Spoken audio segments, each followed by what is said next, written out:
Hi, my name is Stephen Kwiatek, and I'm a postdoctoral research associate at the Illinois Center for Transition and Work. Today we're going to look at Predictors of Postschool Success, an Introduction. Today's webcast is the first in a series of 3 focused on the predictors of postschool success. As we begin spending some time together, it's important for us to look at what is a predictor.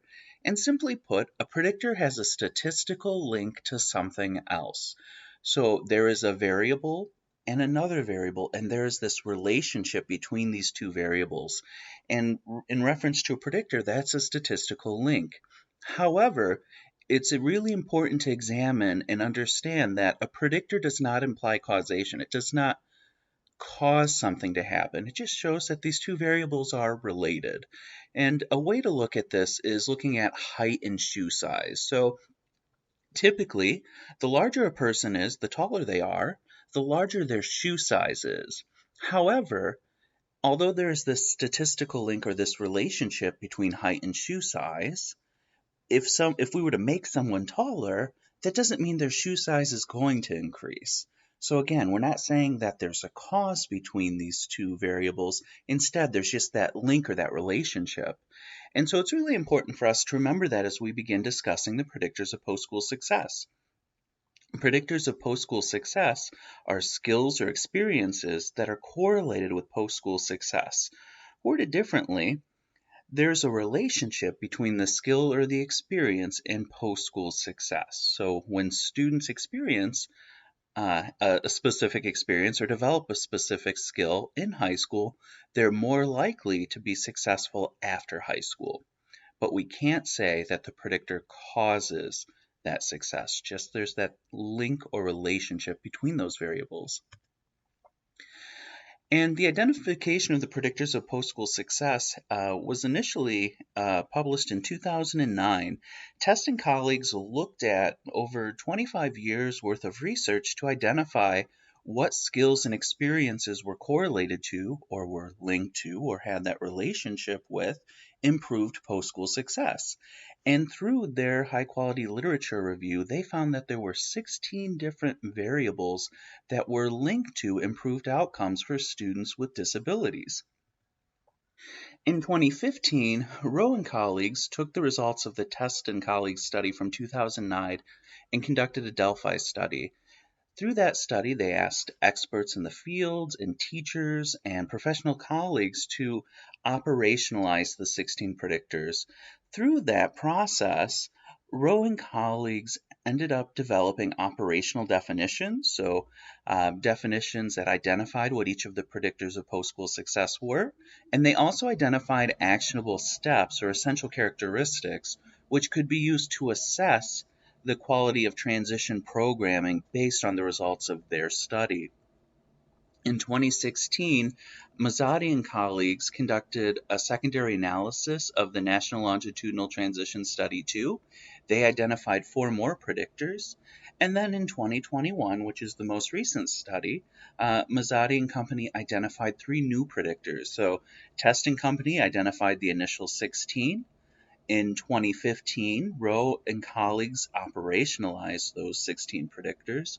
Mazzotti and company in 2016 identified 4 more for a total of 20. And then most recently in 2021, 3 new were identified. And so there are a current total of 23 predictors of post-school success. The predictors of post-school success align with the 3 outcome areas that are identified in the Individuals with Disabilities Education Act. And so of the 23 predictors, 15 align with education and training outcomes, all 23 align with employment outcomes, and then 9 align with independent living outcomes. Here's a list of education and training predictors. So when we're looking at these, what this means is that when students develop career awareness or have career technical education before exiting high school, they're more likely to be successful in education and training experiences after high school. So again, we see that these are the variables that have that link or that relationship to post-school success. Employment predictors. So all of the predictors of post-school success are actually related to improved post-school outcomes. Again, we're not saying that they cause the improved outcomes, but there's the statistical link between the variables here and students being more successful after high school. And so again, we see career awareness and career technical education. What we see is that some of these predictors repeat across outcome areas. But as noted, all 23 of the current predictors align with employment success. Here's the list of independent living predictors as well. Again, so when a student develops goal-setting skills in high school, that student is more likely to be successful in independent living outcomes after high school. Inclusion in general education, the same holds true.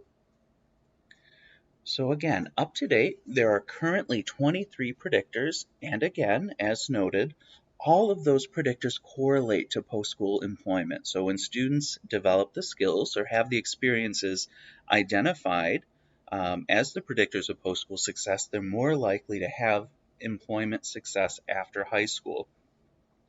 And as shown through the different examples, things like career technical education, career awareness, goal setting, inclusion in general education, some of those predictors are correlated to multiple outcome areas, so employment and education and training, for example. You're probably wondering, why are the predictors important? And I think it's important for us to discuss that and look at that. And so first, federal legislation mandates that all students are prepared for adult life. The Every Student Succeeds Act of 2015, often referred to as ESSA, mandates that all students, which includes students with disabilities, are prepared to be college and career ready. The Individuals with Disabilities Education Act of 2004 mandates that all students need to be prepared for education training, independent living, and employment outcomes. And so we see that there are multiple pieces of legislation that say students need to be prepared for adult life. And then we also know that students with disabilities experience less successful post-school outcomes. So for example, students with disabilities experience lower rates of full-time employment, competitive employment, lower rates of benefits from their employment. Students with disabilities also experience lower rates of attendance and completion of post-secondary education, lower rates of advocacy for accommodations and support needs, and also lower rates of community engagement. So what do they do for fun within their communities or navigating their communities?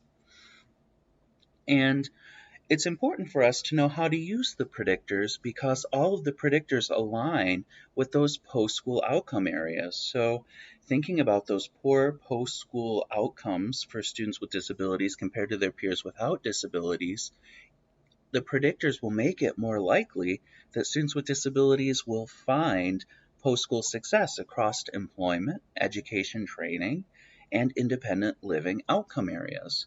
So the way that we can use the predictors is by examining programs or instruction for the use of the predictors. So look at your curriculum maps or your lesson plans and examine and identify where the 23 predictors of post-school success may already be implemented in your instruction.